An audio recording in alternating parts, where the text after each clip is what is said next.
Hello, dear people. We're still alive, so we'll see how we can make the most of our life, however much left. Some of us are very old. Some of us, who's in the very old category? Me. I mean, we always think you're not, you know, isn't it? Oh, you too, Karen. I know, it's very funny.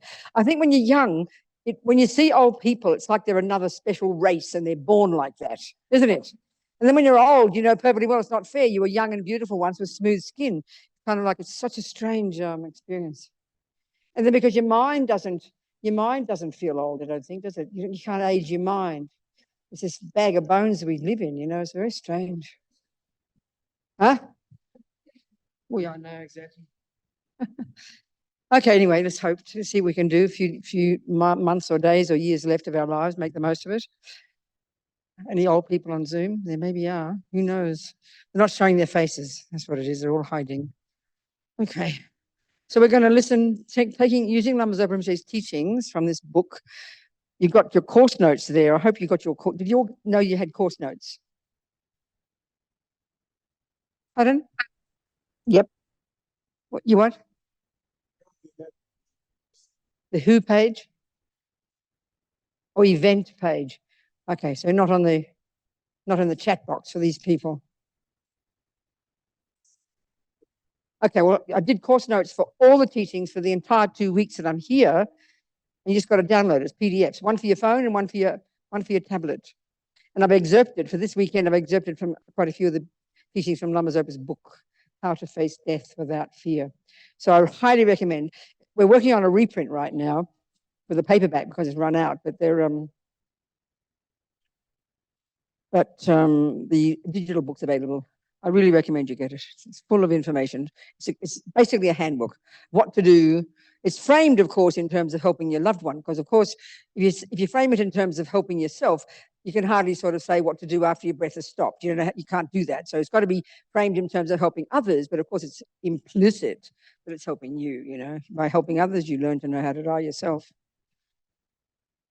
Okay, so we think we're going to be here together for some of us today, tomorrow, next day, looking at these teachings, trying to see some of the advice of what to do, how to help us at the time of death, before, and even for the Buddhists, of course, after. Why? Well, I mean, the Buddhist approach, as Lama Zopa says, this is behind all the advice in Rinpoche's book. The sole purpose of this advice is to help a person die virtuously and peacefully in order to get another human rebirth, so at least that, so you can keep on moving on your spiritual path. That's the approach here. It's quite different from the materialist approach, of course, because we don't discuss the future life. That's what's behind the advice in this book. You know. So let's listen to this. Think of this information here that's useful. Put it into practice for my sake and the sake of others. So the long-term goal, so we can continue taking human births, not lose the plot and get other births, which will take us off in the wrong direction, so we can eventually achieve our ultimate potential of perfection, you know, wisdom and perfection. That's what Buddha says. Sangye, we can just sing the prayer that expresses this motivation in the second 2 lines. And the first 2 lines are expressing our reliance on the Buddha and his teachings. Thank you, Shaman. Sangye Tadang Soke Tognamla Jangcho Badu Dagni Kyab Suchi Dagi Chernyen Gipe Sonam Ki Drola Penchir Sangye Drubha Shok Sangye Tadang Soke Tognamla Jangcho Badu Dagni Kyab Suchi Dagi Chernyen Gipe Sonam Ki Drola Penchir Sangye Drubha Shok Sangye Charang Soke Chognamla Jangchu Badu Jagni Kyab Suchi Yagi Chernyen Gipe Sonam Ki Jola Penchir Sangye Drupasho.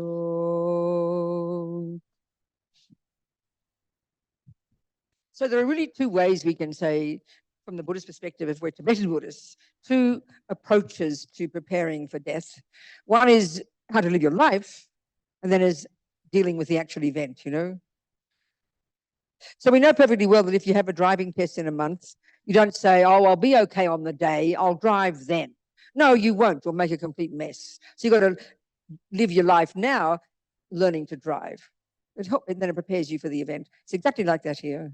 So we know very well, if we're Tibetan Buddhists and we're looking at the Lama Rim, entry-level junior school, grade 1, even before we begin to abide by the laws of karma, what Tsongkhapa and the holy beings are doing is getting us to recognize this reality that we are impermanent.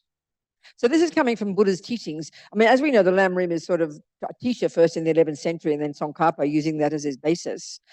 Atisha took the main points from all the vast body of knowledge, this path to enlightenment, and took the essential points and presented them in an experiential way, in a way that you can internalize it.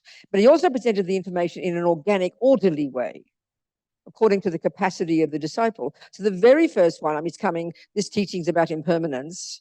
It's about death, So this is an example, death is an example of what they refer to as gross impermanence. There's a subtle level of impermanence that actually you can only really realize it when you have subtle concentration, And that's the real teaching about impermanence. Buddha's amazing teachings on the subtle impermanence, such that whatever comes into being is already the very thing that enables you to come into being is what causes it to disappear second by second, subtle impermanence. But Atisha's point, his agenda is to give us a wake-up call.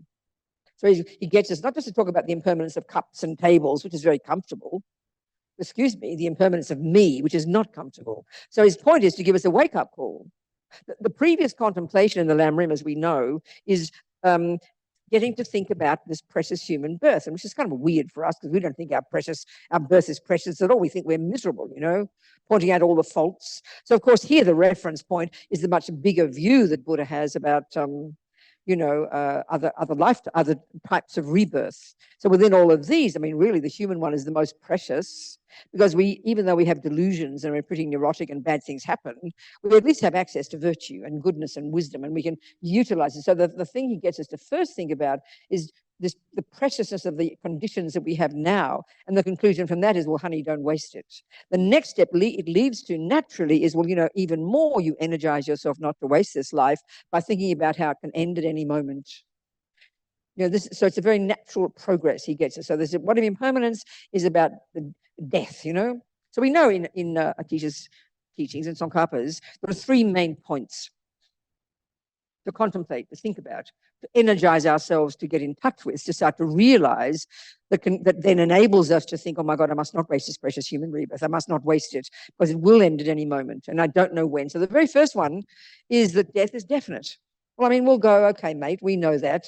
Thank you, Buddha. Can you give me something more exciting? We know death is definite. But what he's saying is that actually we see this, we know intellectually it's really true. Things come into being and they disappear.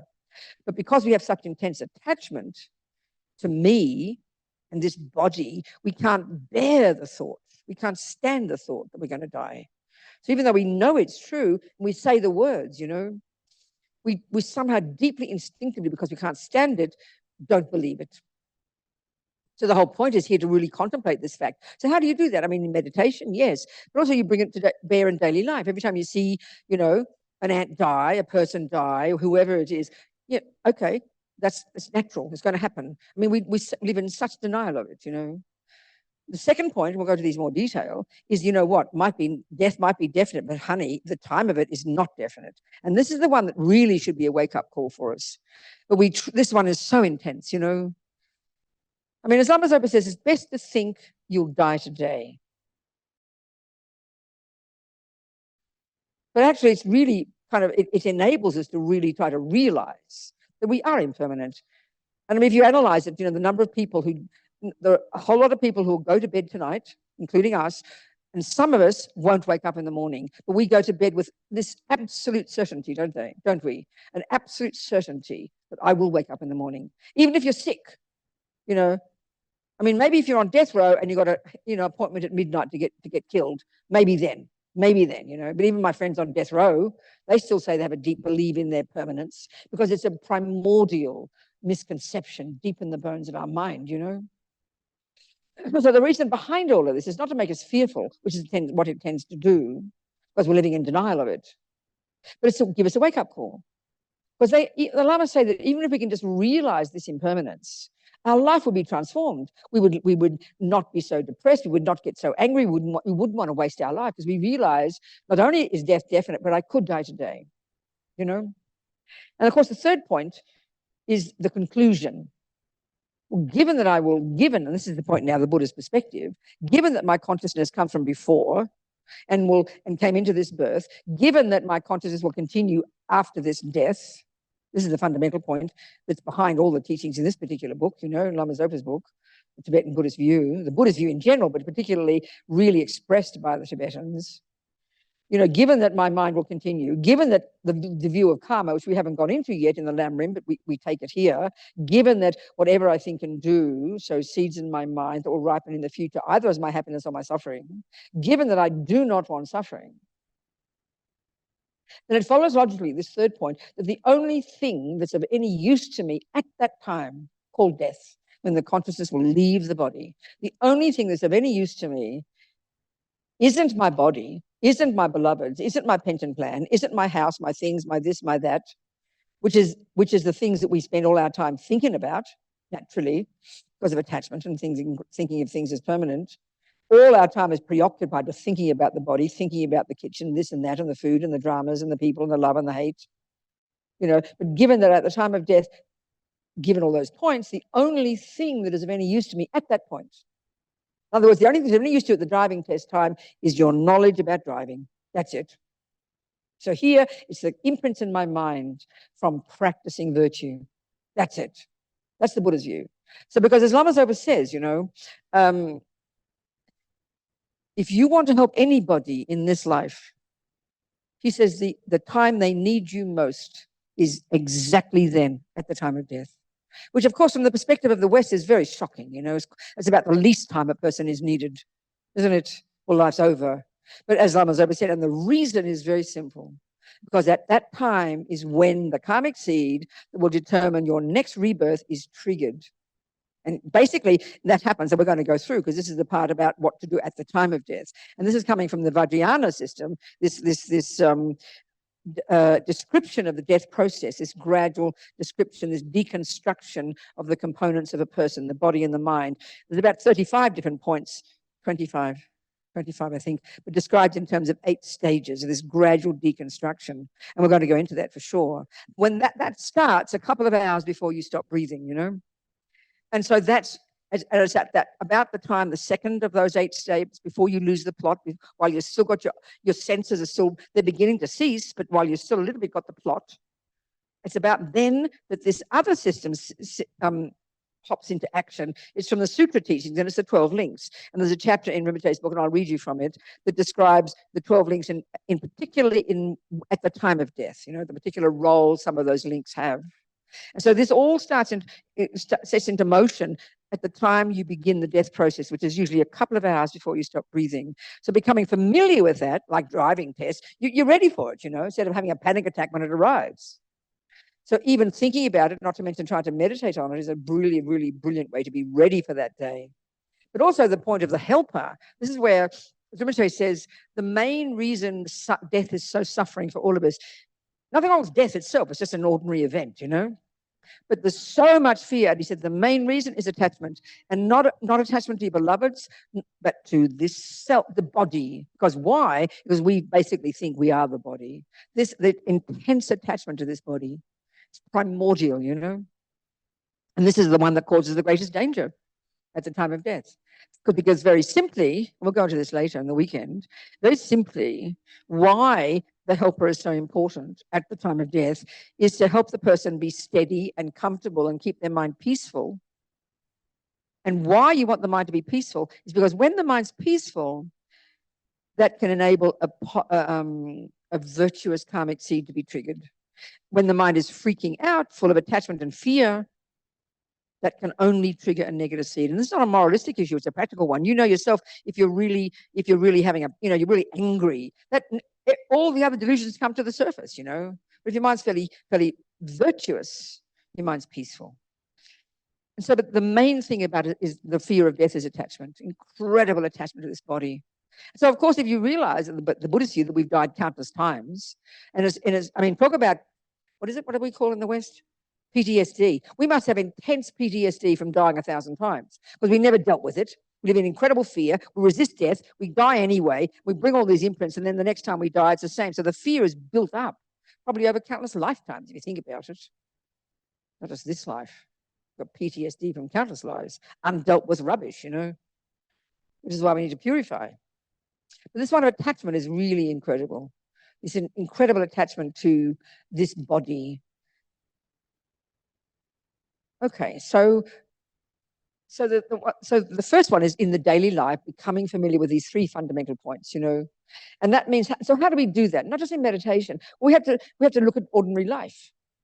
You're going to see and read about and think about and see and hear about people dying, animals dying, ants dying, dogs dying, mice dying, humans dying all the time. We take it for granted. But of course, it's all out there. Other people die, you know. It gets a bit closer when our beloveds die. And then we get traumatized, but we don't get the learning from it. You know that wonderful text of Pamonka Rinpoche that used to be called Heart Spoon? I think Rinpoche's called it something else now. It's basically a contemplation on the step of death and our fear of it and thinking about it and the various types of rebirths and so on and so forth. Very direct, you know.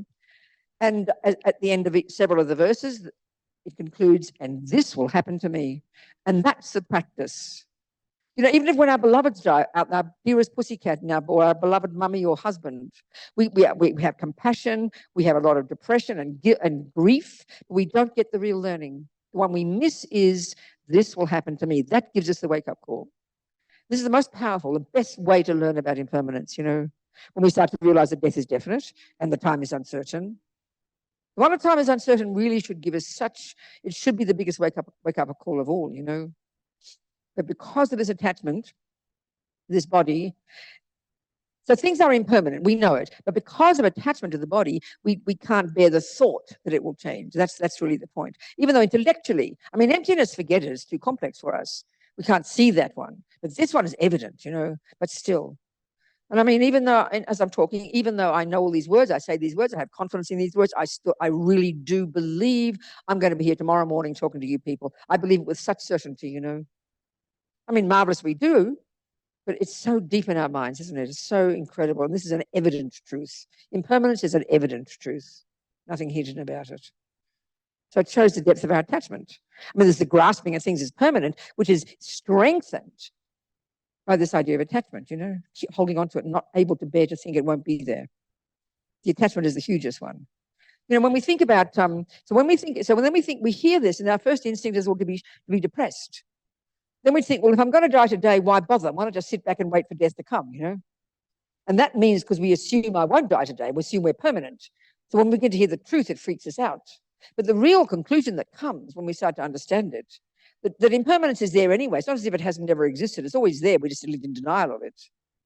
But when we start to get in touch with that, the real conclusion is very simple. You get some energy to not waste your life. I always use the example of, you know, you're going to go, when we assume our life is permanent. We assume when good things happen, it's going to be permanent. We say, finally, I found happiness. The assumption there is now I've got it and it won't change.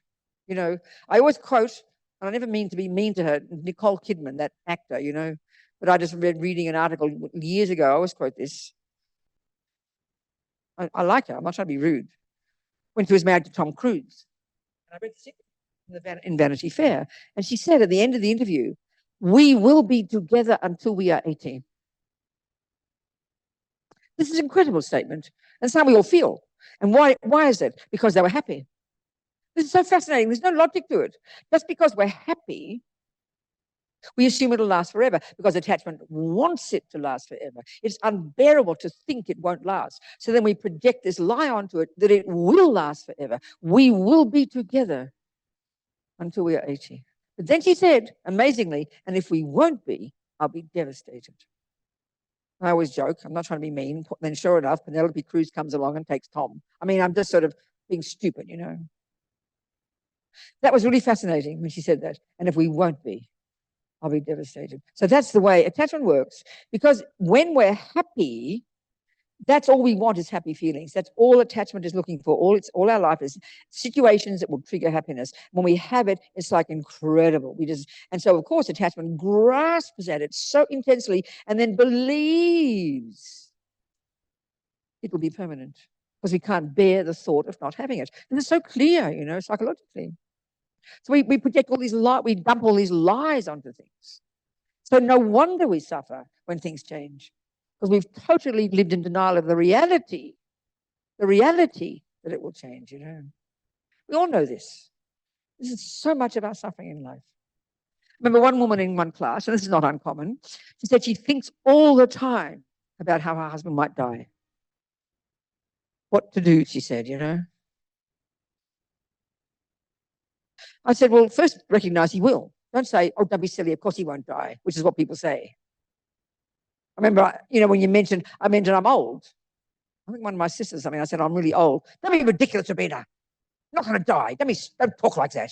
They say like, people say that, don't we? We talk like that, you know. Doesn't mean to be depressed when you say it. It's just a fact.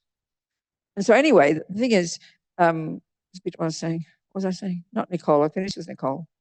What did I say before that? I'm getting old. What? Which one? Oh, that's just right. So I said, first, accept that he will die, but instead of living in fear of it, then this is the point. Conclude that he will die. And so given that he will die and you don't know when, then you make the most of it. That's the conclusion. Instead of living in fear of it, then if it's only going to be a short time we've got together, then I'll make the most of it. That's the conclusion. So I always think of the example, you know, you go away on a holiday for 2 days to some divine resort. You've only got 2 days. You don't say, oh, what's the point of going? It doesn't last forever. The interesting point is you go, and because it's impermanent, because it's only 2 days, you make the most of it. You would not just lie in bed on Saturday morning, think, oh, I'll swim tomorrow, you know. No, you could leap out of bed and make the most of everything that's available because you know it will end. That's exactly the attitude. That's exactly the attitude, you know. When we realize it, first you realize it's precious. Then you realize how it will end at any moment and you don't know when. Even on death row, my friend Frank, who was on death row, he got leukemia and that took him first. He was surprised, you know, died with leukemia, not death, not death, not the execution. It's just a practical thing. And the conclusion from it is to energize, not to waste its life.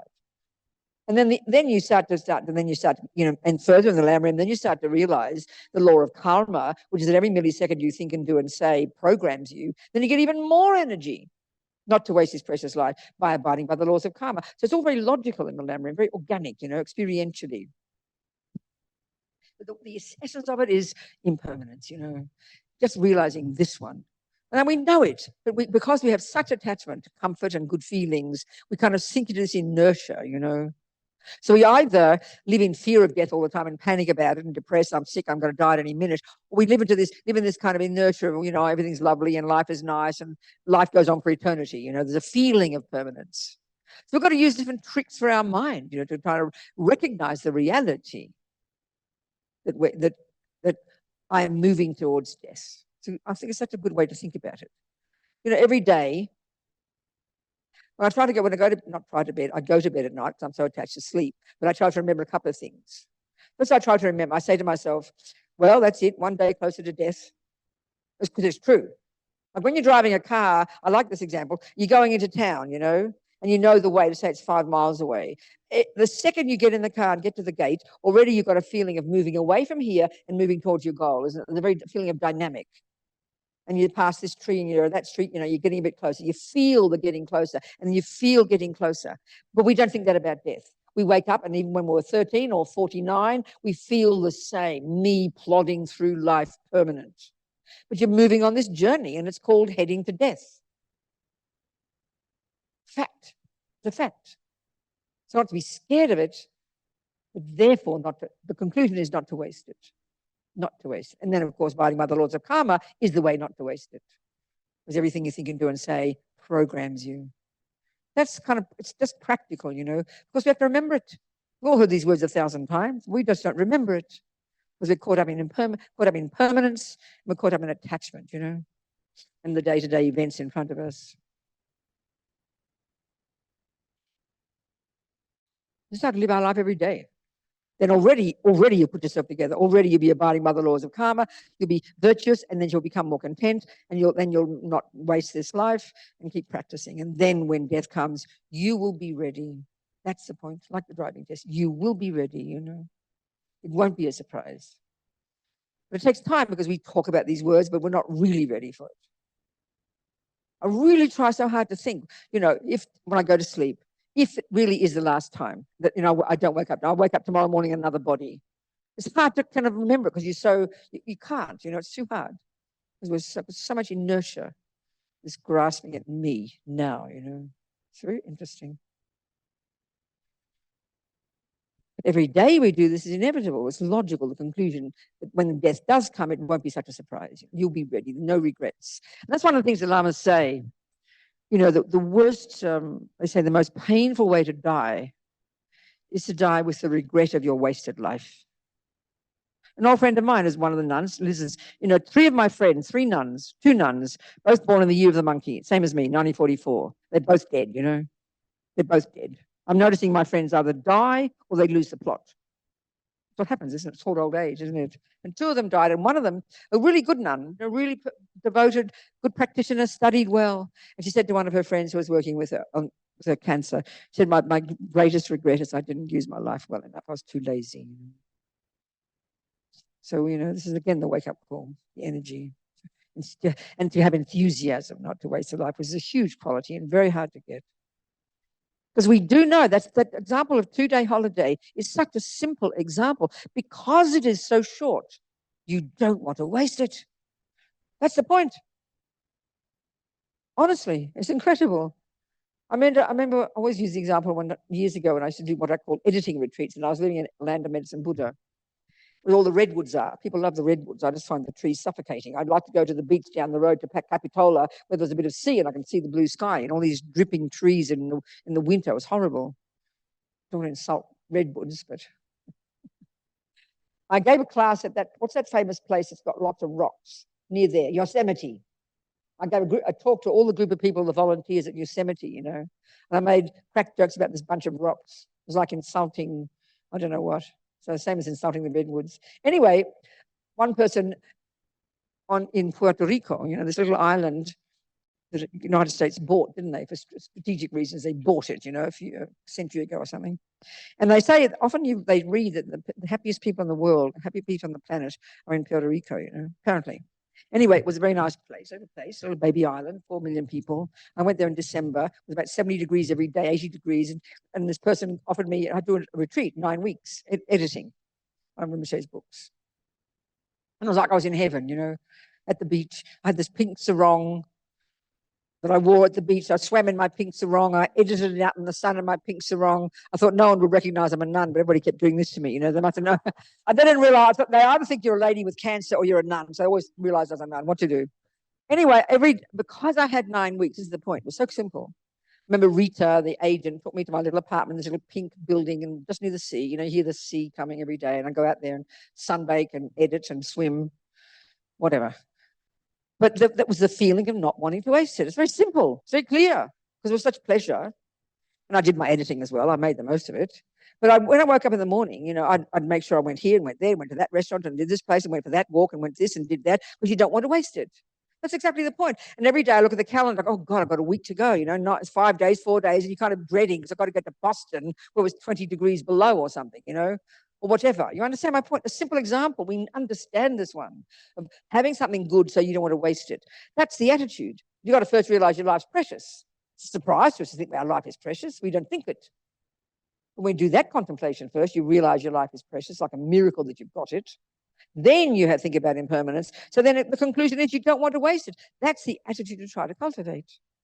It's simple. It's very logical. We just got to think it every day. Remember, it energizes you. Then you abide by the laws of karma and then put it into practice, not to waste it.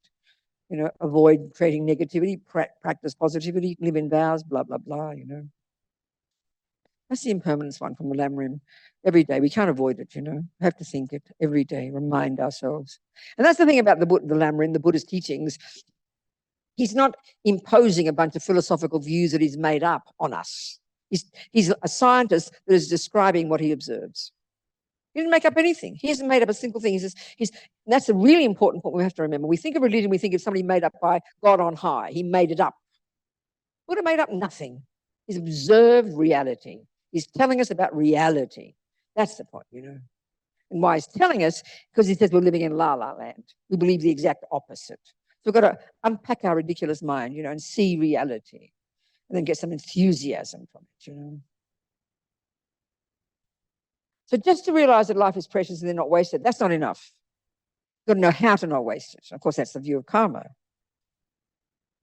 Control your body, control your speech, control your mind, live in vows and purify. Then you're definitely not wasting your life. And you can die with a happy mind, you know. So that's sort of, in essence, is that the approach to your life every day, you know. And then the other one, of course, is the event. That's, we'll go through Lama Zopa's book. It's all about, the first parts are a bit about your life and karma and so on, but also he describes what happens at death. So we can go into that. Let me find my book. I had it here. Here it is. I'll just touch on the contents of the book. So it's about 6. Some of you might have the first version that came out from Wisdom that looks like a Bible, got a red cover and gold edges.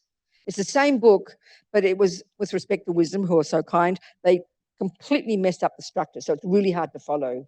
So they very kindly agreed to go back to what originally was, which is this one, which is in the book Death, How to Face Death Without Fea. It's the same book, but it's much better structure. And you can get it digital. I mean, the other one's very lovely, but it's just too hard to follow. Whatever reason, doesn't matter. So, okay, the parts then. It's got 5 parts. Part 1, how to think about death and reincarnation. You know, what happens after death? Everyone dies, so there's no need to be afraid. Death is easy when you've given up attachment. Get ready for death by living life with a good heart. The best way to live and die, practice the 5 powers. And then there's a very interesting chapter on pray to be reborn in Amitabha's Pure Land. Because in the end, from this approach, from Rinpoche's approach, taking the Vajrayana approach and the view of karma, there are basically only 2 options, unless you're a highly evolved practitioner with realizations, you know. Human birth or Amitabha's Pure Land. So I know this one, maybe I won't talk about it tonight, but I remember I always thought Pure Lands were boring. I thought, I want to be born there. I want to be born a human, you know, so I can keep on helping people, blah, blah. How holy, you know. And then when I remember I was doing this book, I edited it, before it was, I knew things were missing. I didn't know what. Then out of the blue, soon after Rinpoche, after his stroke, when he first started to teach, maybe a year later, he was in California at the center there in San Jose, and he gave an empowerment into Abed Harbor, and then Venerable Holly, one of the attendants, sent me rough notes on what Rinpoche said, and suddenly I saw the point of wanting to be reborn. Let's talk about it now, why not? Because we could die tonight, so you might as well have the aspiration when you die, may I get to Amitabha's Pure Land. Because now I'm a fan of Amitabha's Pure Land, and that's my main prayer. Because the other thing I do at night now, when I first say to myself, one day closer to death, and then when I lie down, I recited into my, my iPad, this prayer, which is in the book by Tsongkhapa, the prayer to be reborn in Amitabha's Pure Land. So I go put my head on the pillow, and I have the prayer, hearing it in my ear as I go to sleep, because now I've decided I'm going to aim to be born in Amitabha's Pure Land. And the reason, I think, now we're talking about it, and we go to the chapter. It's very delicious. I love it. I'm a fan completely now. Page 31, I'll tell you. Here we go. So Rinpoche says, this is chapter 6, pray to be reborn in Amitabha's Pure Land. Well, maybe before I do that, I better tell you what a Pure Land is so we understand, isn't it? We might know, but just to be clear. Okay. We all know from the teachings on karma, perhaps, that there are various ways that our actions manifest. One is a type of rebirth, a body. Another one is your mind in that body, your tendencies. Another one is the way you experience others in this life, how they see and treat you. But the other one is environmental. We all don't just float around in the sky. We live in an environment that suits this gross body. So if you're a hell being, then your mind is conjoined with the 4 elements, and the 4 elements are predominantly the fire element. You could argue that. And then you have this environment that is the manifestation of your own mind, your own delusion. So it's this nightmarish experience of intense suffering. If you're born as a spirit, it's the predominance of attachment energy. So your mind's conjoined with this subtle wind energy, and you flit from pillar to post like a ghost. And so always an environment, because that's how we create the 4 elements. The 4 elements in the mind are inextricably linked. And the way the 4 elements out there appear to us and how we experience them is based on our karma. If you're born as a god, your mind is full of lots of virtue. Because of past virtue, you have this result of this in blissful, radiant environment of beautiful karmic appearances. And your mind is conjoined with light energy. So you have this divine experiences of joy. We create all this. So there's always an environment, because the universe is made of the 4 elements. This is the Vajrayana model.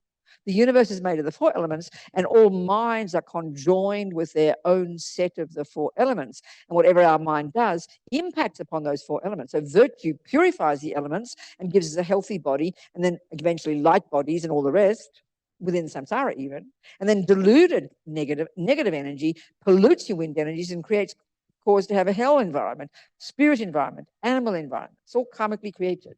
So the holy beings also have an environment.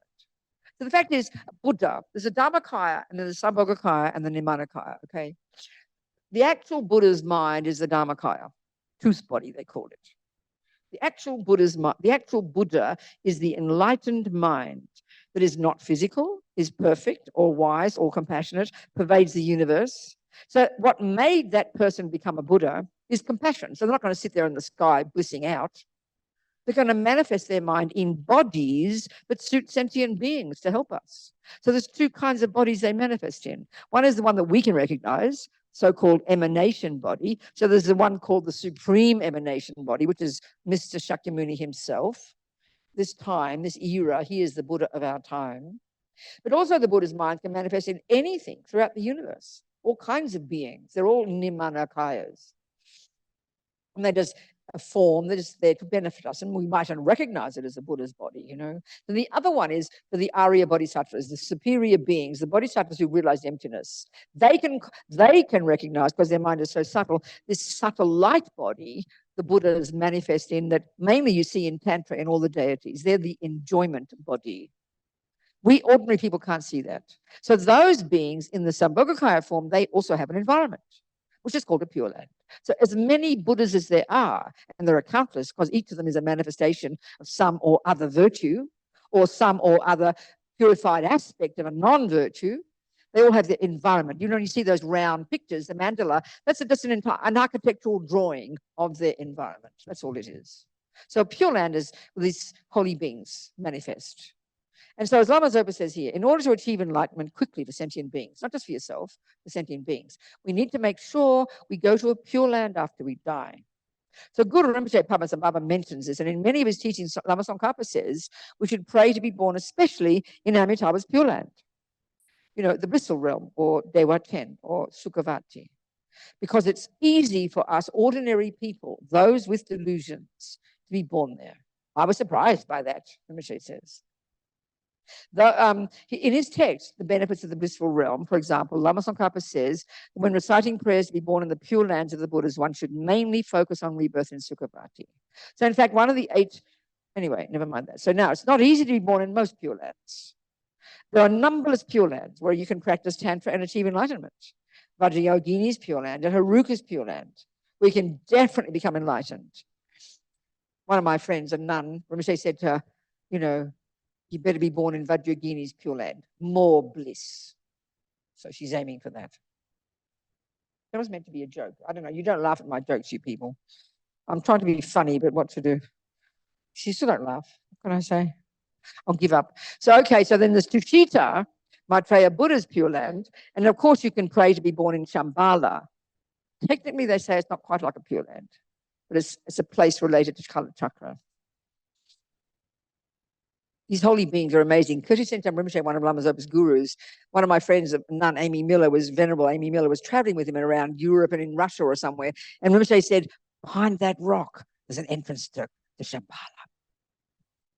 These amazing people. So, however, to be born in many of these pure lands is difficult. For some, you need to have achieved the 8th bodhisattva level of the Mahayana path. Or to be born in some of the lower pure lands, you need to have cut the ego. To think of lower and higher sounds rather funny, doesn't it? The ignorance holding the I is truly existent. That is, you need to have actualized the happiness, the bliss of the ultimate reality of no self. And to be born in Tushita, you need to have very pure morality. So it's difficult. If you don't have these realizations, she's okay? You're okay? Okay, darling, I'm so sorry. If I could just fly you there, I would. Or give you one outside the front door. I'm sorry, I haven't got one. So if you don't have these realizations, if you still have delusions, your prayers to go to those pure lands won't succeed. So, okay, in other words, ordinary beings can't be born in many of the pure lands, but ordinary people can in Amitabha. So I was very moved by that. I thought, well, you know, what? And then the reason, of course, as Rinpoche says, the only reason To want to be born in an environment where you don't have to have a gross body, you have a subtle light body, you listen to Dharma day and night, you're going to get enlightened very, very quickly. I thought, well, that's practical. I like quick.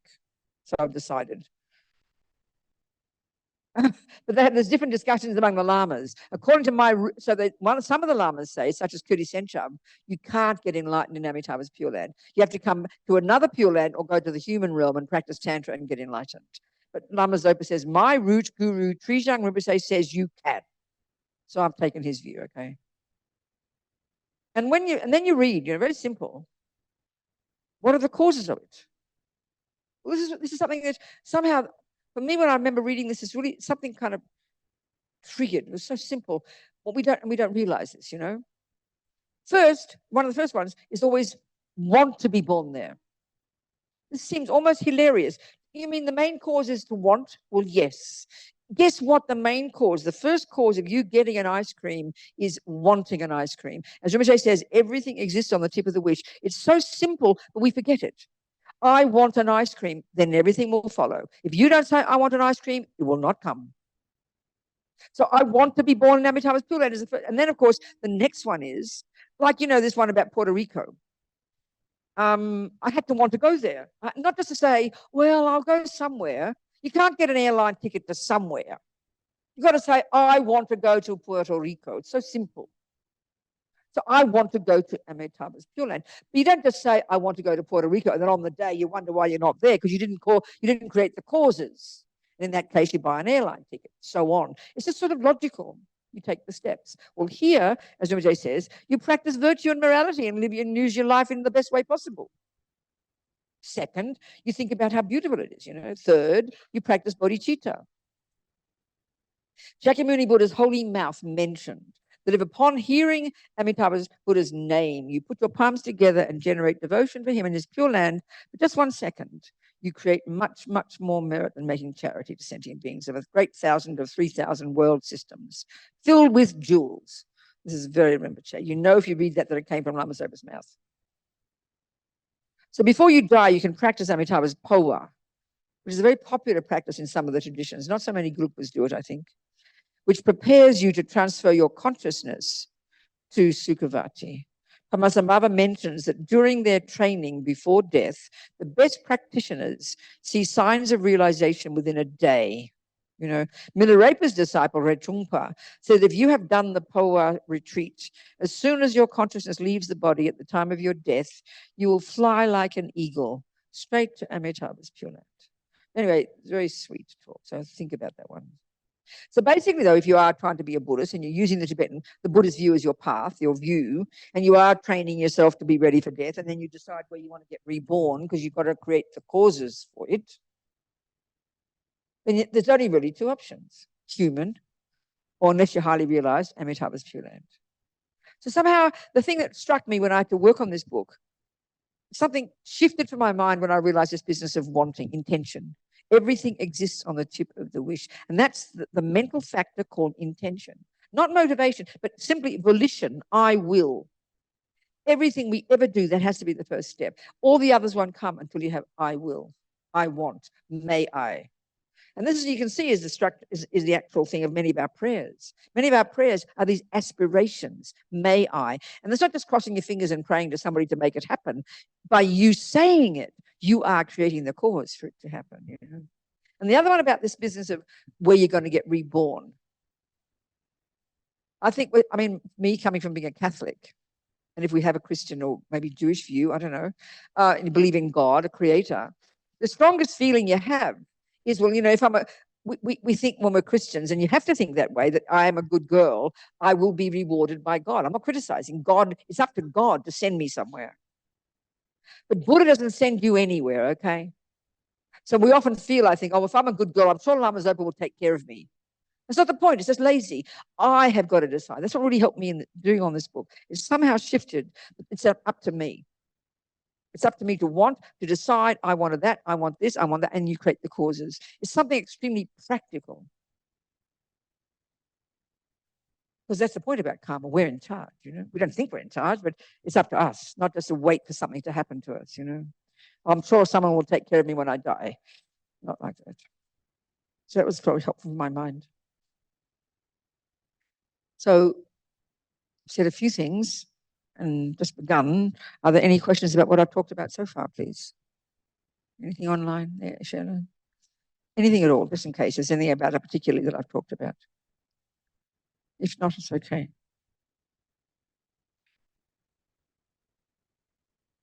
So then Rinpoche in this section just talks about, what happens at death. He gives a summary. Maybe it's helpful here. So death occurs when the consciousness or the mind, they're used synonymously, separates from the body. So this is the point, the biggest point in the Buddhist approach. And this is certainly expressed in great detail in the Vajrayana teachings, which are within the Tibetan Buddhist one. Even when the breath is stopped, this is called the outer breath, as they say, or the brain is, the brain doesn't function, or the heart doesn't beat. The person isn't necessarily dead yet, That's the really major point for the Buddhists. There's still the inner breath. And for this to stop and the consciousness to leave the body, it can take anywhere from a few seconds to 3 days after the outer breath has ceased. So this especially is important when it comes to later on, about part 3 or something. It just basically takes the different scenarios in which you might die and what to do at the time. So if you die in hospital, if you die at home, if you die suddenly, if you die in an accident, like suddenly or in an accident, if you're a meditator, or if you give your organs. There's different scenarios. There's similar practices, but there's different scenarios, so to know what to do, So the biggest one, of course, this one of the mind not leaving the body for up to 3 days, is the radical difference between the view of the philosophical materialist view, which is the view that prevails in the world, which says that death is when the breath has stopped, and this view that says the breath, it's 3 more days. This is a massive difference. And it plays out especially in the scenario if you give your organs. So let's just talk about that now for a second. I always mention when I talk about this book of Rinpoche's, while I was editing it, I read this book by an American medical journalist called Nick Teresi. His expertise is death. He said, he's always very funny in the book. He said people always thought he should be depressed because he talks about death, but he's a very funny fellow. And the book is called The Undead. It's not about zombies. He said it is very humorous how he writes. It's very extensively writes. And it's all about the contradictions and obstacles and problems now in the medical profession, in this country at least, about exactly when death is. So, for example, we all know in cultures all over the world, people have reported people coming back to life, quote unquote. We know that. You look like you're dead, you're in the coffin. You even read about it in the Victorian times or something in England, they put a bell in the coffin. Excuse me, I'm not dead yet. I mean, can you imagine the trauma of being in a coffin under the earth and you're not dead? I mean, oh my God, how horrific, Rinpoche mentions here one particular guy in India was reported repeatedly he would look like he was dead. Repeatedly he'd go to get on the funeral pyre and he'd wake up again. So this is a big problem. They're suddenly realizing people come back to, when they think they're dead, they're brain dead, there's no breath, they're dead. And then people, they get ready to cut their organs out, and they inconveniently come back to life. They can't explain it, and that's pretty reasonable. So we put in the too hard basket. But now it's become a problem, Then he had another whole chapter reporting people's reports about what they call out-of-body experiences while they're on the operating table. So the explanation of this in the Buddhist terms, as Rinpoche says, your mind doesn't leave the body. You have the experience as if you're watching it from above. People in dreams have this experience. Always as if you're beyond it. That's your subtle mind. But your mind is still in your body, but it's seeing things from above and outside. But your mind is in the body. If the mind does leave, that's when you are dead. So all of these are people. And of course, initially he said, most of the people in the medical profession just take it cynically and don't be ridiculous. Somebody told them something. It's not possible when these people report what happened on the operating table, But he joked about one particular woman who had to have such a radical procedure that from their perspective, there was no way there could be a consciousness, no way any awareness. There could not possibly have been. But he said she reported the most vivid out-of-body experience. So you just can't argue with these things. No matter what, you can't argue, So some of the people, it's forcing them to question their assumptions about when death is, which I think is brilliant, It's fantastic. And in the book, he mentions this one woman who was going to give her organs. So first of all, in the chapter, what to do if your loved one's giving their organs. Rinpoche praises people who want to give their organs. He says it's such compassion, and to die with that motivation on your mind can guarantee your mind will be peaceful and get a good rebirth. But this is where the danger comes. The danger comes, let's say this woman giving her or wants to give her organs, she dies, and then they keep her alive. Of course, they keep her breathing. They say she's dead, but they keep her breathing, and her body's toasting and warm, her heart is beating. But from the medical profession, she's dead. But Lama Zopa says it's not possible if your heart can beat and your breath and your body is warm. I think he says it's not possible for it to be if the mind isn't there. Of course, in the Western view, we don't posit a thing called a mind that's separate from the body. That's the point. So this woman, there she is with pure motivation. Marvelous, and because at the time of death is when the karmic seed is triggered. We'll discuss this in the weekend. So there she is on the operating table, and the nurse, he reported in the book, the nurse who is monitoring her heartbeat said that when they got the circular saw to cut her open from head to toe to take out her organs, her heart went from 100 to 200 beats a minute. And the author said, well, I wonder what a dead person has to worry about, you know. But I think that is evidence, from my opinion, that her subtle consciousness, because her subtle consciousness, which is your mental consciousness, your sensory has finished, eyes, ears, body finished, but your subtle consciousness, which includes all your thoughts and emotions, they're still existing. That's why people can have, so that she was having, so while you're on the operating table, your senses have definitely ceased, but your mental consciousness is there. Not everybody has that experience like that woman. She was vividly aware of what they were doing while she was unconscious. I mean, people had that all the time in dreams. I remember one retreat I did when I first became a nun. I did my 3-month Vajrasattva retreat. And it's really intensive. You're meditating 12 hours a day, you know. Not that I'm a good meditator, but something has to happen, isn't it? You're doing 12 hours a day for 3 months. You go mad or you get something happen, you know. But I remember that my mind was very clear at some point. It was a very nice feeling. So I'd have these we'd go to sleep at lunchtime. You know, this is very Indian style. You have a nap during the rainy season when all the rain comes and all the rats and the cockroaches come out, you know, then you'd have a sleep after lunch. And I remember this period of having crystal clear dreams. I think people call them lucid dreaming. That's your mental consciousness. That's your thoughts. Crystal clear. But I was fast asleep, but I could hear everything going around me. I hear what they're saying in the kitchen, all the clattering of the dishes and the pots and the conversations, but I was fast asleep dreaming at the same time. That's the kind of, I didn't have an out-of-body experience. I wasn't feeling that I was seeing things as well. Do you understand my point? That's your mental consciousness. So this woman, technically dead, the same as really being under anesthetic, her consciousness is still there. And obviously, if her heart goes suddenly to 200 beats a minute, it's because she's seeing them above her body, seeing them get the electric saw, and she's having a panic attack, thinking, "What do you mean I'm not dead yet? What are you cutting me up for?" So what the danger about that, and that's what Michel says. He said, I said, "What else do you want to say?" When I asked him about this to put in the book, he said the hospital should be careful. Because why? Because there she is, she's breathing has stopped. The karmic seed that determines her next life was triggered before she stopped breathing, which was a virtuous seed, probably, because she has virtuous motivation. Now she's on the operating table and she's having a panic attack. That can change the karma, and that can cause a negative seed to be triggered and then send it to the lower realms. That's the danger.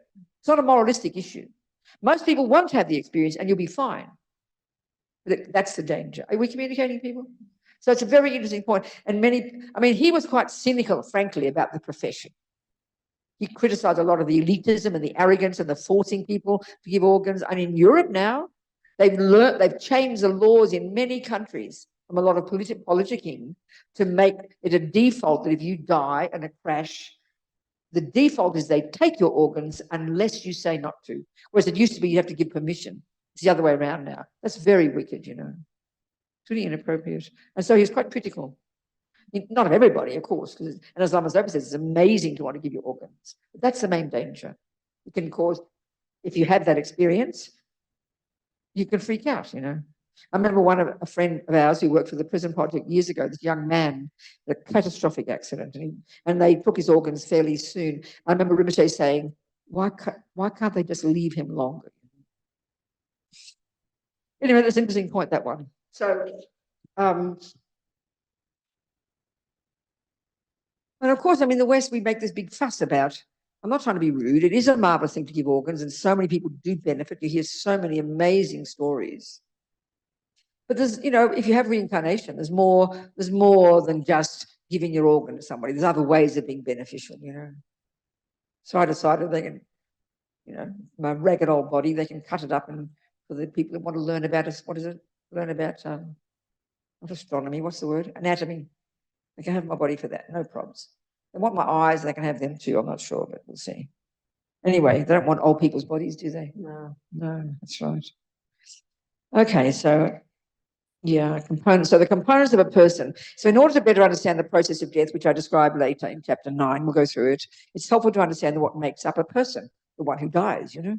So first of all, we're made up. This is a Buddhist analysis of us. We've got the 5 aggregates. It's just really a teaching Buddha gave and how he explained the components of a person and divided us into 5 different pieces, basically. This has got a very particular function. And all of these pieces, these 5 aggregates, the 4 elements, the gross, the subtle, and the extremely subtle body and conscious, and the channels and winds and the chakras, and the red and the white drops, and all these things, all of these different components according to this view, but also according to the Vajrayana view. And they all, you know, once we understand these components, I mean, this is not the same as neuroscience, I promise you, it's quite different, obviously. And they all do, at the time of death, all these different things deconstruct at certain stage. And there's this meditation on these 8 stages that Rinpoche does have in the book in the back. Because the 2/3 of the book is all these practices from like 1 to 87, all numbered, that you can employ at different stages of the death of your loved one or yourself. You know, so many practices Rinpoche talks about. So we're made up of the 5 aggregates, you know. There's form, as they talk about. And then what Buddha does is take 2 of those 51 mental factors, those mental states, that play a particularly powerful role, I think, in the way we create samsara, feeling and discrimination. And then those are 3, form, feeling, discrimination. And then there's this grab bag left over of all these bits and pieces left over of the other 49 mental factors and other impermanent parts of us which they calls them the compounding aggregates, which they calls them. And then finally, consciousness, which is just mind in general. So we have to learn about all this, you know. Then there's the 4 elements. That's not how we talk in modern science anymore, is it? There's millions of elements. They still use the 4 elements. Earth, air, fire, water. The whole physical world is made of the 4 elements. And this body and the computer, same, configurations of the 4 elements, you know. The difference is a person has their mind in here, which is conjoined with their own personal set of the 4 elements, you know. Then the tantric approach, you've got gross consciousness, subtle consciousness, and extremely subtle consciousness. So the death process is described in terms of those, the deconstruction of those 3. So the first 4 of the 8 stages are the gross consciousness ceasing, which is a sensory consciousness. Your eye consciousness, which is that part of your mind, not physical, that functions, cognize shape and color through the medium of a working eyeball, and all the rest of the pieces put together. Tactile consciousness. This is mind, but connected to the gross body. And that's the level we live at. We live at the level of our senses. You know, we make the body the boss, as Lama Zopa says. And of course, in the modern view, that is all we are, which is why when the 4 elements cease and the breath stops, the 4th of these 8 stages, that's what they call death. Ready for the body bag. Not for this view, up to 3 days. This is not the Zen view. This might not be the Thai Buddha's view. This is the Vajrayana view, you know, that we're discussing here. There's different views, aren't there? So according to the explanation of highest tantra, there's gross body, subtle body, and extremely subtle body, or very subtle, you know, conjoined respectively with gross consciousness, subtle consciousness, and very extremely subtle consciousness. So the gross body is this one that we have here, that we see. The subtle one is made up of the channels, 72,000 subtle channels. This is the same system that the Tibetan medical system uses. It's a bit similar probably to the Ayurvedic system and the Chinese system, you know, these ancient systems, they talk in a similar way.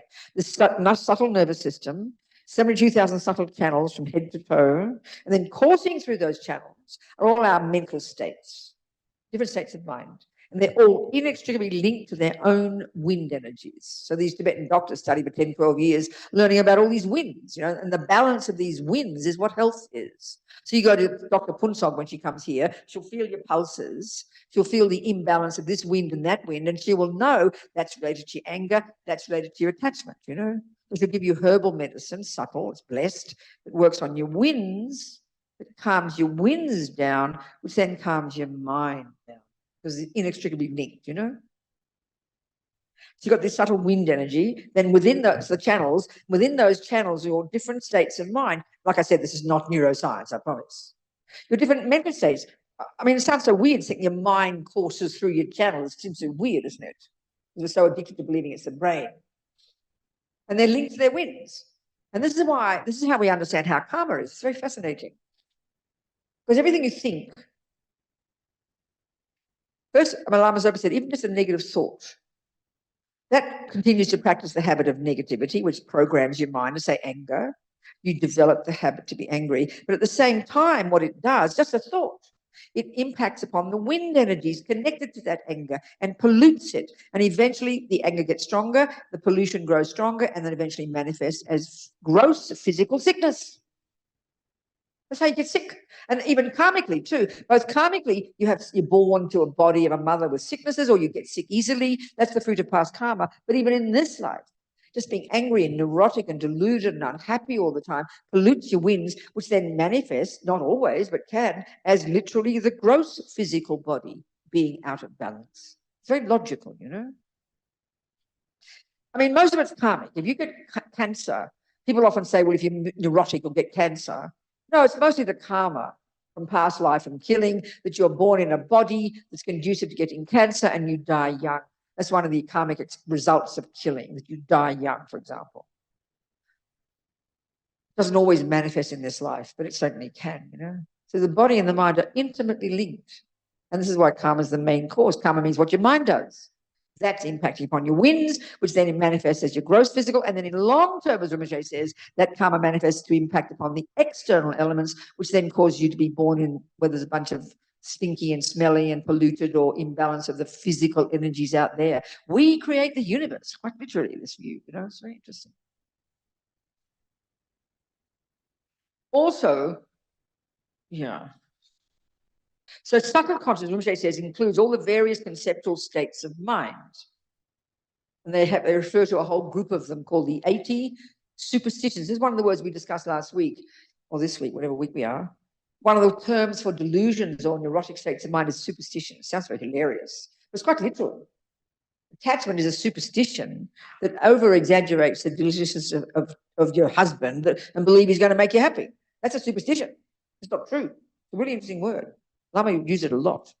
Lama Yeshe. As well as all the minds, then all the subtler minds. So you've got gross consciousness, which is your sensory. Then you have the next 4 stages, you've got the grosser levels of your mental consciousness, and then you've got the subtler ones as you go through these 4 stages, the final 4 stages, which we'll go through these 8 during the weekend. And then all of it, you all deconstruct the gross body and the subtle body, the very subtle body, the gross one, the subtle one, and all this deconstruct, cease functioning until everything ends up with at the subtlest level of your mind. They call it literally extremely subtle mind, or the clear light mind. It's a bit like this. It's the subtlest level of your capacity for cognition. We don't access that at all. It happens every time we go to sleep. It happens every time you faint. It happens every time you die, because we're not practiced. We're not conscious of it. It's too subtle, It is there. And it's inextricably linked with this very subtle wind energy. And these are an inexplicable entity, one entity, but 2 bits, You can't separate them. And then, when that leaves the mind, up to 3 days after you stop breathing, carrying all the karmic imprints from countless past lives, including this life, with it, implanted in that mind, imprinted in that mind, because nothing goes astray from our mind. Everything's planted there, kept there. Then you're programmed already by the karmic seed that was triggered before you stopped breathing.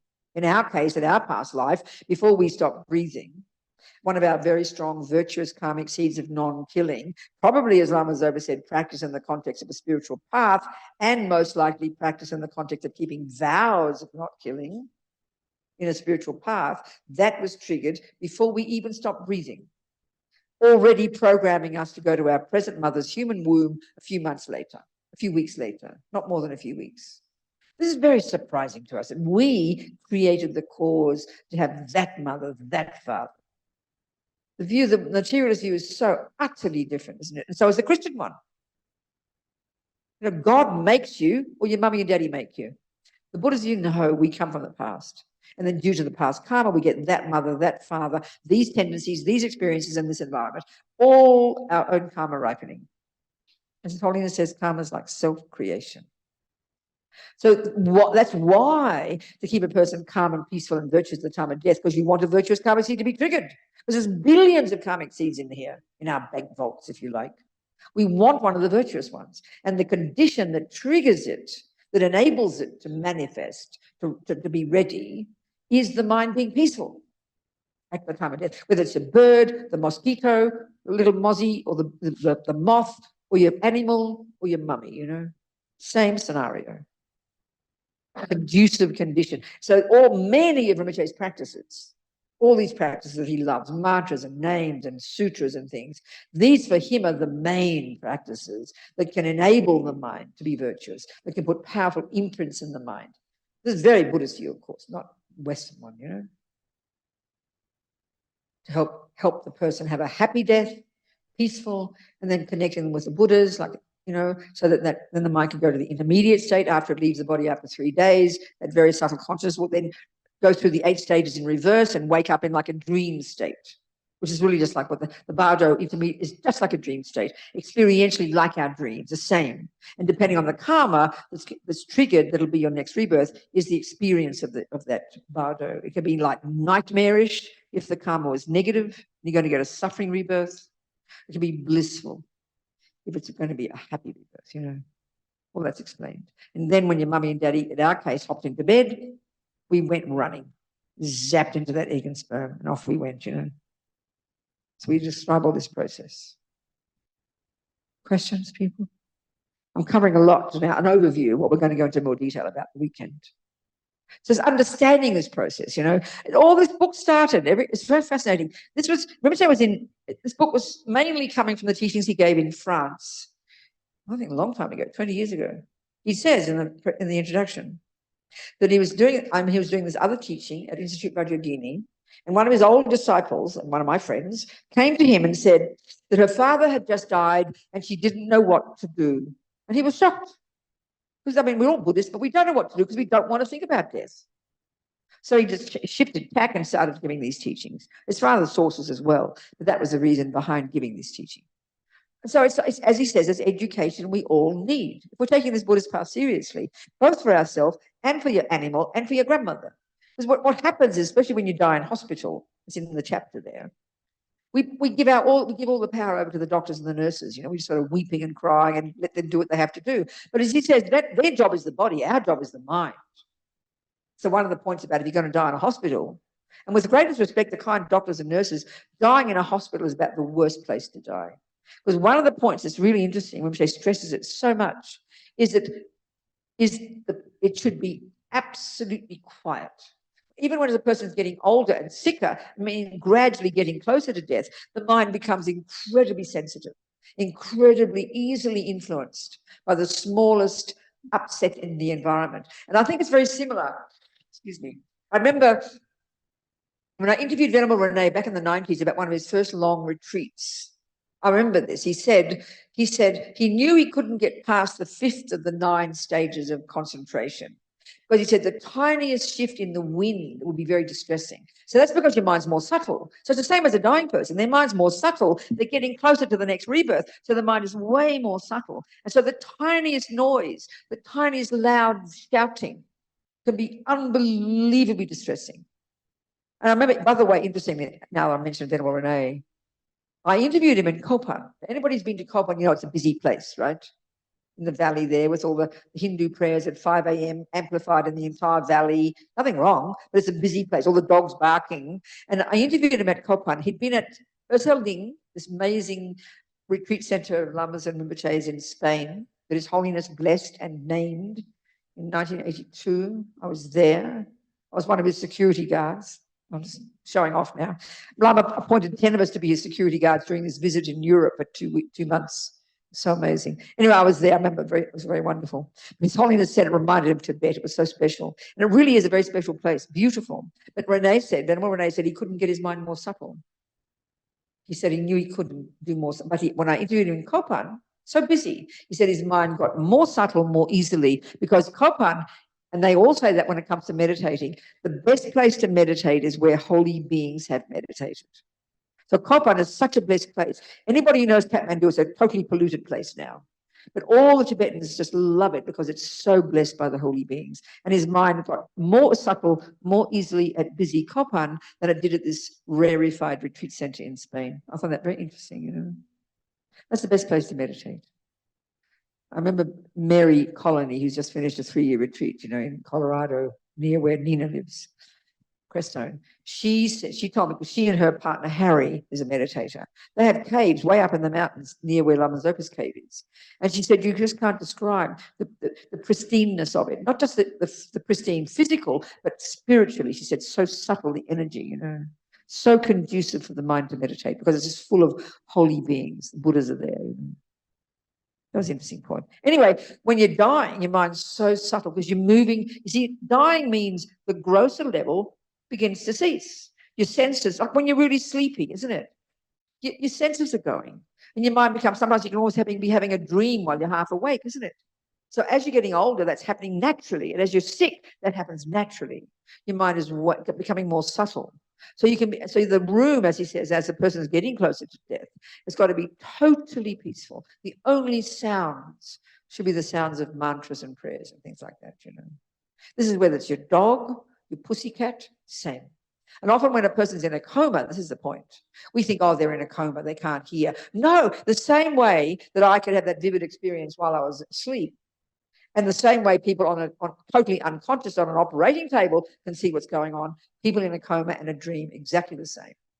In fact, there was one story I read years ago about one mother in Italy who wouldn't let them pull the plug on their boy. He was in a coma for 25 years and he came out of it and he said he was conscious the whole time.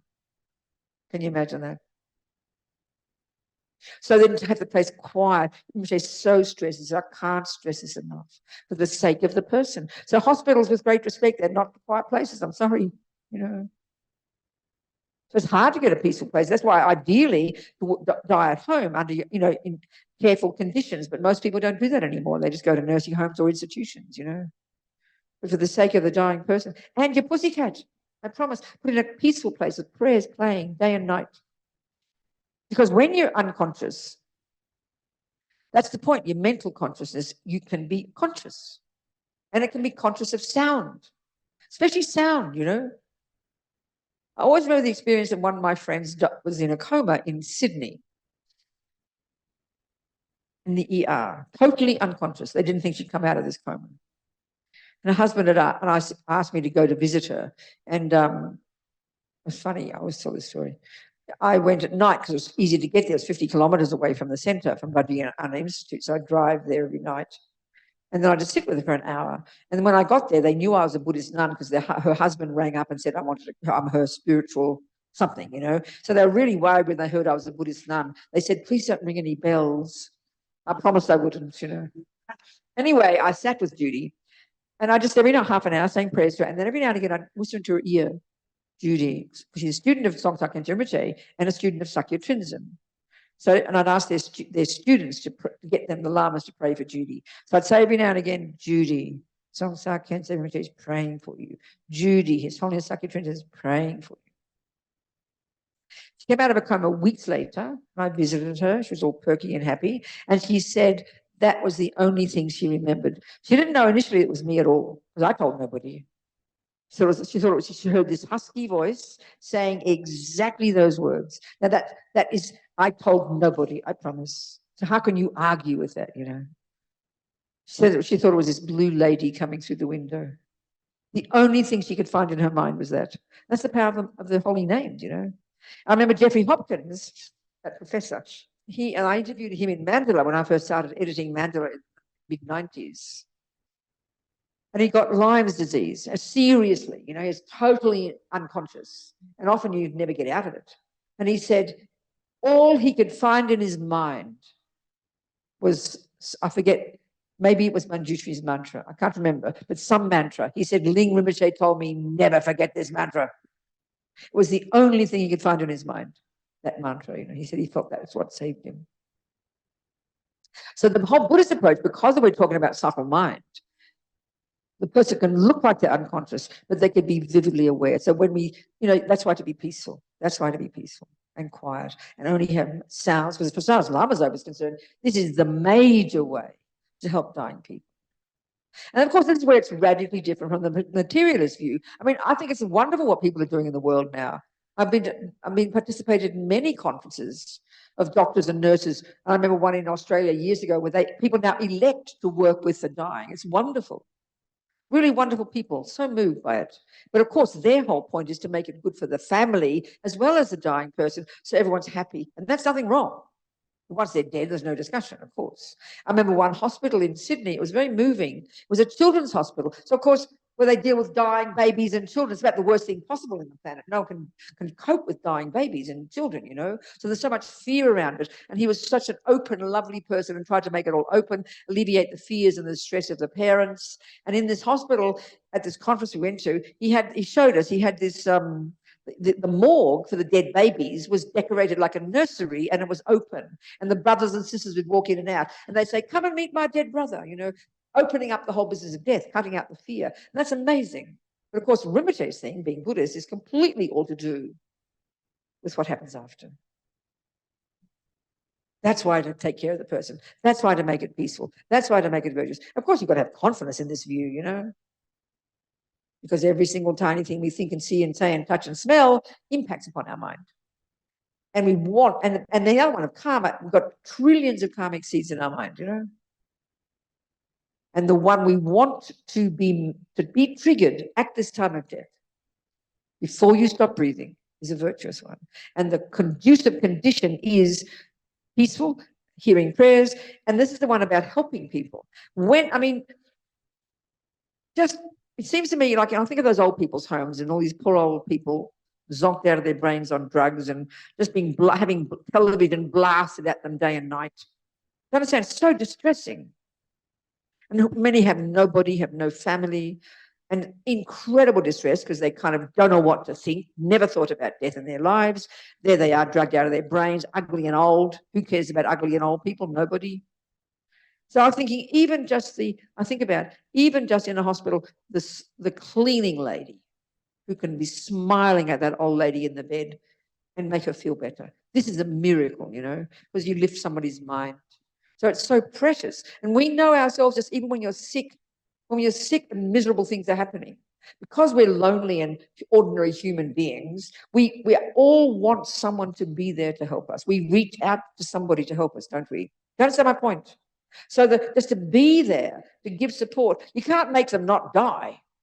You just be there with confidence and love and kindness and make them feel happy. This is a miracle of help. Just that alone, you have to be a genius to do that.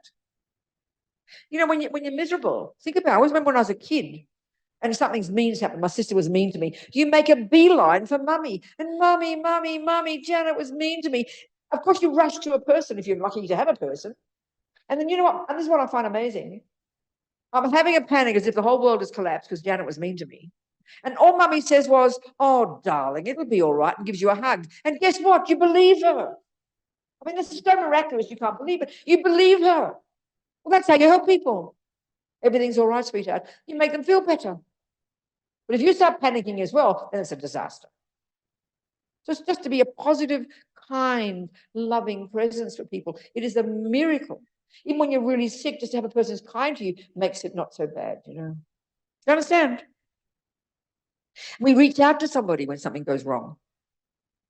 I mean, I don't have husbands and babies and children, so I don't have that, and I don't care. But even one time in Courtin, when I was going downhill to see Annie Fran, where Annie Fran lives right down the bottom. It's 99 steps, I've counted it. Almost at the last step, I fell really badly and really hurt my back. And I screamed out, Fran! You understand? Because you reach out to somebody, you want someone to help you. And straight away, Fran came, even though the pain was terrible, she made me feel better. Because we're human beings. It's so simple to be this for somebody. A miracle. One kind word is like a miracle for people. Do you understand? That's how you help people at the time of death. And your pussycat. You see, that's the amazing thing about animals. Instead of going to the vet, I'm so sorry, poor vets now kill little animals day and night. And they even get mad at you if you don't do it now. It's really heavy, with respect. Just to be there for your little animal. Your doggy adores you. So just your presence can calm it down and let it hear mantras. Your presence and mantras, and your doggy will be happy. And then the mantras will help the Buddha be right there, as Trungpa said. Abhitaba will pluck you out and send you to the Pure Lands.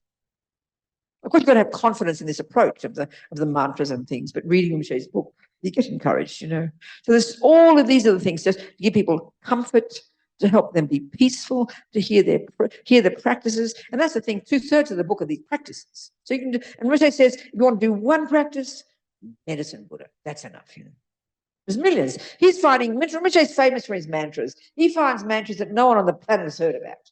He loves his mantras, It's up to you to be more precise if you want. Otherwise, medicine Buddha's enough, I tell you. So that's the overview, right? We'll go into some more details of the weekend. Yes, sweetheart. Yes, Karen. I was just said, give her the mic. It's good to have the mic, sweetheart, because for the people on Zoom. Yeah. Just sort of.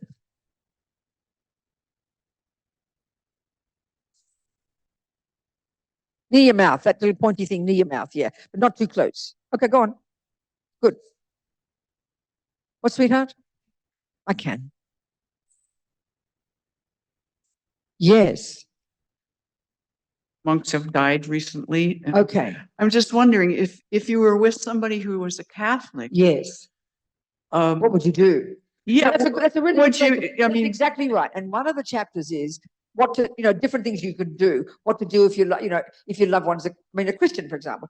So the thing is, there's a chapter on what to hear, the conversations you might have. So obviously, if your mother's a communist, you don't start talking about Jesus or rebirth. You try to, you do something that, many of the things. So if it's a Catholic, you'd say Catholic things to them. You talk about one of the big ones Rinpoche says is because attachment at the time of death is so fierce.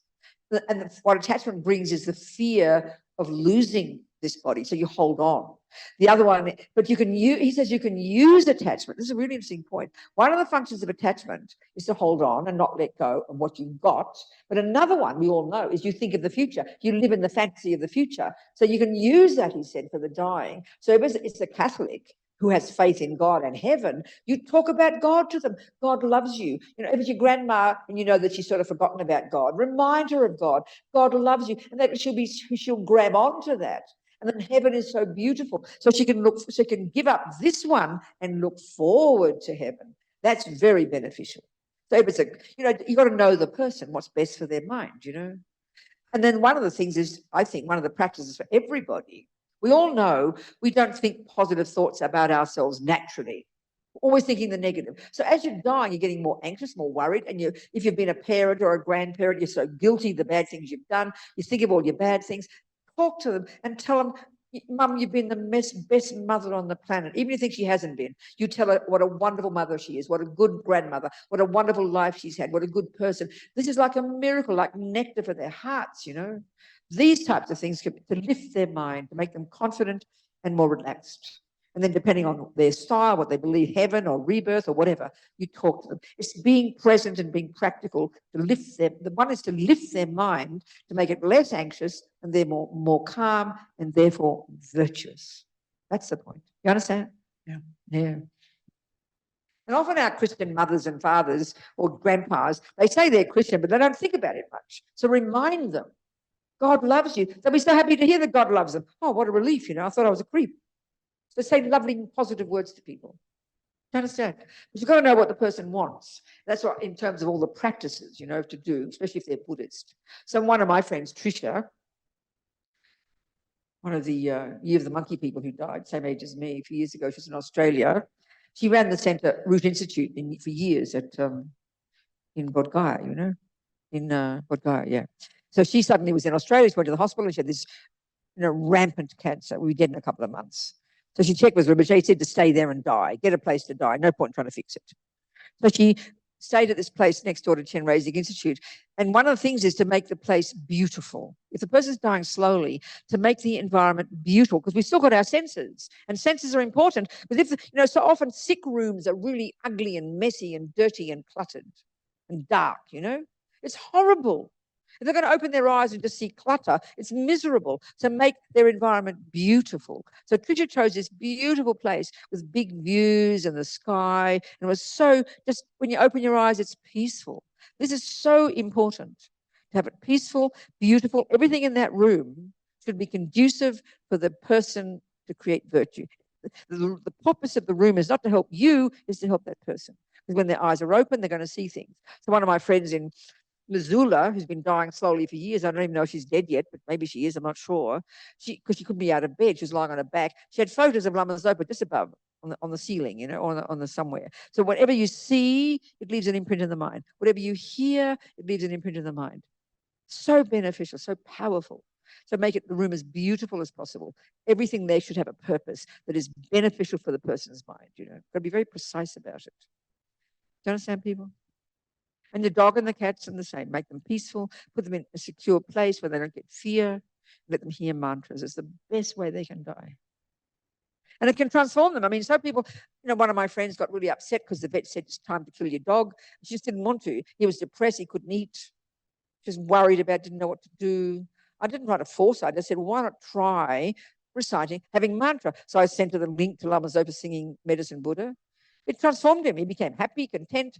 And that's the thing. That's the interesting point. We have an intense attachment, okay? An attachment is frantic to find something to hook onto. Are you hearing that point? So if you're old and sick, your mind's all over the place. But as soon as you make a beautiful mantra, everything goes to that and you sink into that mantra. How can that not be beneficial? You see my point? Whereas what happens in this old people, there's one lady I went to in California to help, she was dying. She had cancer. She was really anxious, tossing and turning. She liked Lama Yeshe, but didn't have much practice. She didn't have family. People would rotate to take care of her. But she was so anxious, you could see, So people had the television on, blasting all day. Oh, that distracts her. No, it just feeds her crazy attachment 1,000,000 times more. And it's just too stressing for people. So if you have something pure, a sweet sound like a mantra, people don't even have to know it's Buddhist. It's just such a beautiful sound. Then your attachment can hook into that and it can calm you because it needs something to hold on to, Do you understand me? So then this woman, I was with her and I hadn't sat with a dying person before. I didn't know what to do. I thought, I'll just say a mantra. So I sang Om Mani Padme Hum. And then when she said she liked Lama Yeshe, so I gave her what used to be before DVDs, the tapes, old-fashioned days. And I gave it to her friends to put into the computer to play for her of Lama Yeshe. Well, the computer broke. No, the television broke. So it ended up with nothing. And she died in about 1 hour because her mind was able to calm down. Do you understand? Because the noise energizes you and keeps you going, because you're so frantic to grasp onto something. But if it's calm, the mind can relax, or if it's virtuous. That's the point. It's very practical if you think about it. Do you understand, people? The bird, the mosquito, the little fly, the moth, same. Keep it safe, quiet, blow, and you blow mantra on it, You just blow. Bless your breath and blow. You bless it. So that'll do for tonight. So kind of overview of the weekend, all right? We do have some questions online. Are there some questions? Oh, If yeah, please. possible, yes. Please. Talk. Venerable, Jennifer asks, she wants clarification.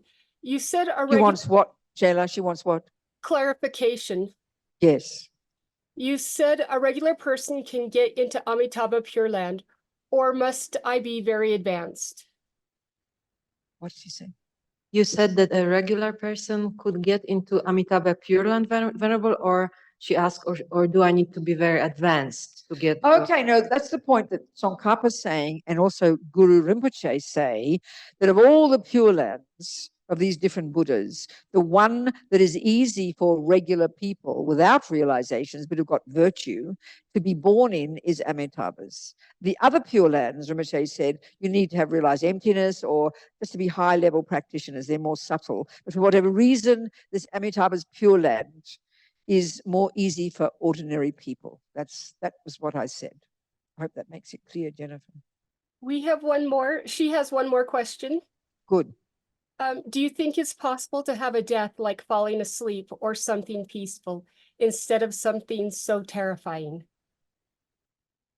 Would you say that question again? Maybe I repeat to this microphone, Venerable. Is it possible to die in a peaceful way, or does it have to always be terrifying? Did I? No, that's the whole point. Is it correct, Sheila?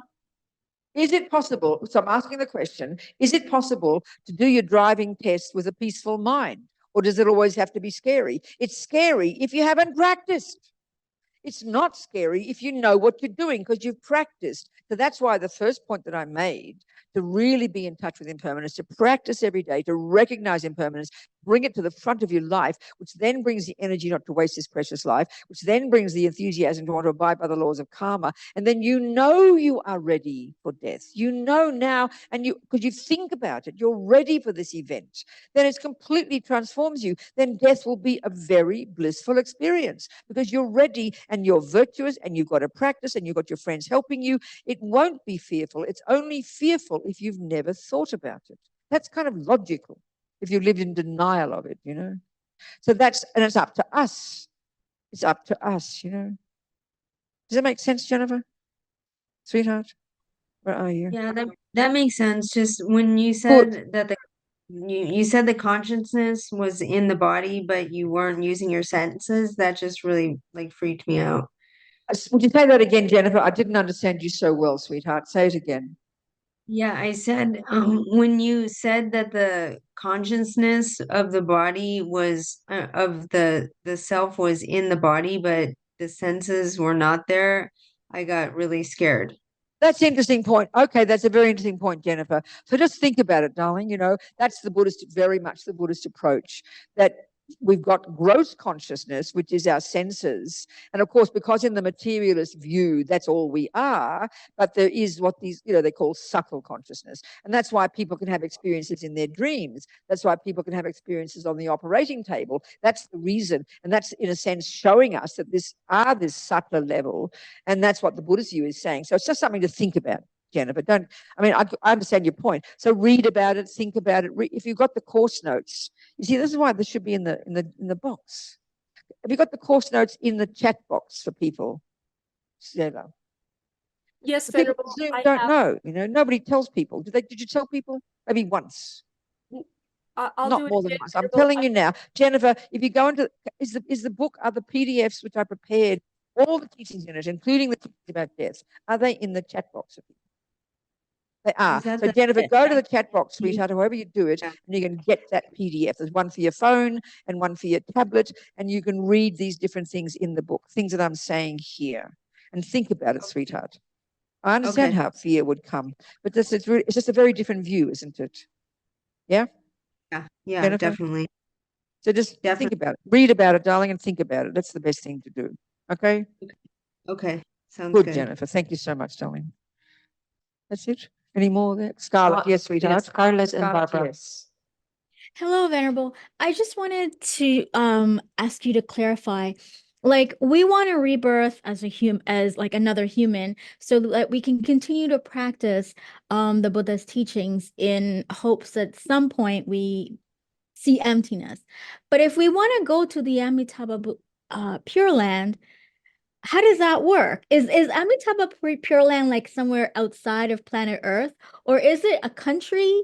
I'm a No, little it's such a good question, Scarlett. No, darling, the thing is, it's a bit like, you know, and they talk in that movie Star Trek, when you get into that, looks like an elevator, and then suddenly come out and somewhere else. It's different dimensions. There's different states of mind, Scarlett, that have, I mean, for example, you know, there's different realities, Buddhas would say. There are other realms of existence and different suffering ones and very happy ones. All this view of the mind being more subtle.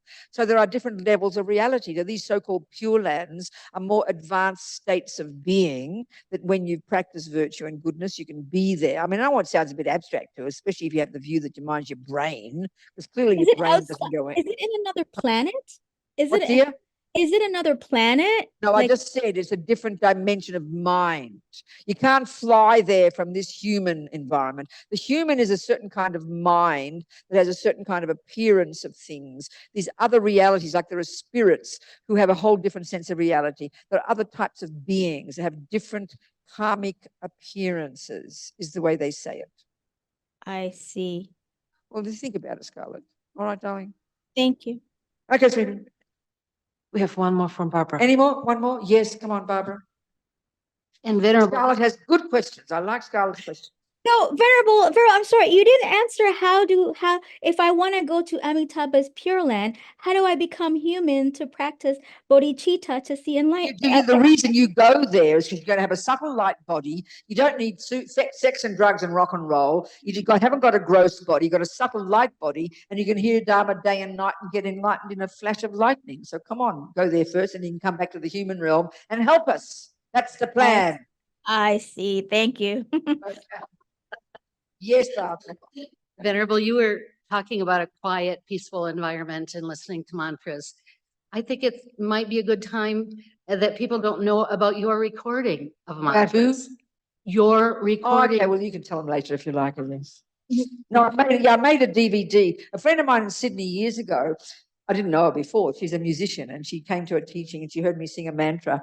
And she said, she recognized a trained voice, because my mummy was a musician and she taught me singing. And she sent me off to London when I was 23 and tried to get me to go to what is it called? Not an auction, an audition to enter into a singing school, but I was a disaster. I didn't pass, so I gave up wanting to be a singer. But somehow, I'm not saying I've got a good voice anymore, but somehow I can still know how to get a sound out of my mouth. I don't know why. So this woman, she decided to work with me. So I worked in her studio. We worked on the computer. And Tibetans they don't have parts, we have seconds and thirds and everything in Western music. They don't have parts. It's just this mono line of whatever the word is. So she decided to create parts, and then she multiplied my voice. And so I got this CD called Devotion, and it's like an entire choir, but it's my voice singing all these parts with multiple tracks, So it's very interesting. So if people want to hear it, you can get it. You can listen to it online now. It's free. Devotion, it's called, on my website. Yeah, I sang a few mantras and I sang a few prayers from Lama Zopa. I don't know if Lama Zopa heard it, but it was offered to him. Whether he approved or not, I don't know. Did you ever hear it? Well, you haven't. And he's a musician. He's a baritone. He's a real singer. That's why I hope one day when we do singing here, he can be the Umza. I have to train him. One day it'll happen. Okay? He's a baritone. He's done operas and everything. Did you know that, Nina? Yes, I'm aware of good. it. So he should be. We're honored to have you. There's the trouble is in the Tibetan Buddhist centers. In the monastery, you just pick it up. When you go to hear, sometimes in the centers, how they sing Lama Zopa, it's just this cacophony. No one can sing properly, or have off notes. I think we should do choir training like the churches do and sing beautifully, learn the tunes beautifully. I really think so, Nina. I would love that to happen in the centers. You understand? Yes. Yes. See what happens one day before we all die. Anything beautiful. That's exactly right. Lifts the heart. That's why music's so amazing, isn't it? It truly does, isn't it? That's why at the time of death, animals as well, just the sound of a sweet mantra, it's just so kind of calming. That's incredible. Yeah. Anyway, it's time to go home. More questions? Is up. I don't know, Sheila, if you still have questions or you just didn't put it down from the last time? Bade has a question. Is it okay, or would you like to go to prayers? One more question, and we can have the rest during the weekend. Okay. One more question. Death while asleep is often considered a peaceful way to die.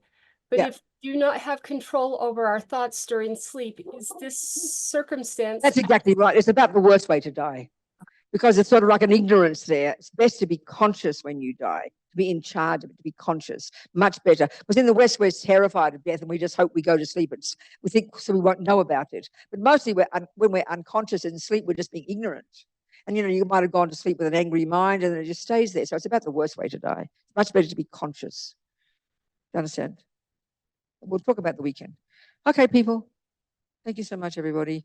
Anything that's useful, let's hope it's been useful. We use it. And if you do die tonight, so one of your practices is, this is always like a joke, when you hit the pillow tonight, think, one of them is see your dreams as dreams. The next one is you say to yourself, and we always laugh here, if I wake up in the morning, because of course we think we will, but you have to say, if I wake up in the morning, then you'd be delighted. So as soon as you wake up in the morning, bliss out that you didn't die. That's what I said to the woman who's panicking about her husband. I said, look, remember he will die. Then you go to bed and he's there all toasty and warm, and you wake up in the morning and he's still toasty and warm. Well, it's a bonus, and be delighted and don't waste that day. That's the way to think, because you could have died tonight. I think if we did our market research in like a 20-mile radius, I guarantee you we'd find a lot of people who went to bed tonight who didn't expect to die will die tonight. Guaranteed. We never do that kind of research, Do you understand? It's very fascinating. So think, if I do die, think, have your dreams, see your dreams, and be delighted. And then if I wake up in the morning, remember that as soon as you come back to consciousness, you see the same karmic appearances. You don't wake up with, claws. You understand? Then keep it conscious. And then you energize them, not waste the life. And then you completely cut the fear. Fear only comes if you live in denial. If you confront something and see it every day, there is no fear. Don't worry about it. Okay. Dantrub, Semtrog, Rinpoche. Did we say the prayers? We didn't. You see, I'm losing my memory. You see, I'm getting Alzheimer's. I'm getting worried. I forget. God. Due to the merits of these virtuous actions, may I quickly attain the state of a Guru Buddha and lead all living beings without exception into that enlightened state. May the supreme jewel bodhicitta that has not arisen arise and grow, and may that which has arisen not diminish, but increase more and more.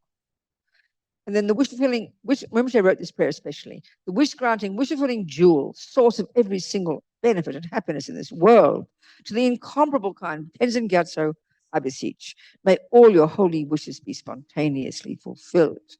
And this prayer that Rinpoche, His Holiness, wrote for us to recite, peerless teacher and assembly of the children of the victorious ones, Shravakas and Pratyeka Buddhas, victorious Lozang, father and sons, along with the lineage masters, all the objects of refuge of infinite lands, please bestow the virtue and goodness of accomplishing this prayer here and now. Holding and spreading the Muni's precious and complete teachings through explanation and practice, you wore the armor of patience that is never discouraged. Incomparable, venerable Guru, to you I make request. So the first verse is asking all the holy beings, and now the second one is asking Lama Zopa. So while striving single-pointedly for the sake of the victorious one's teachings, the sole gateway through which all benefit and happiness emerge, and for mother living beings you suddenly departed to peace, such a great loss. Nevertheless, through the undeceiving truth of the blessings of the ocean of the three jewels and the great waves of bodhicitta of the children of the victorious ones, may the smile of a reincarnation swiftly beam in glory for fortunate disciples. Okay. Thank you, sweet people. And if you do die tonight, be very happy you've done something virtuous beforehand, and go to bed with a peaceful mind. It's important. Okay. Good night.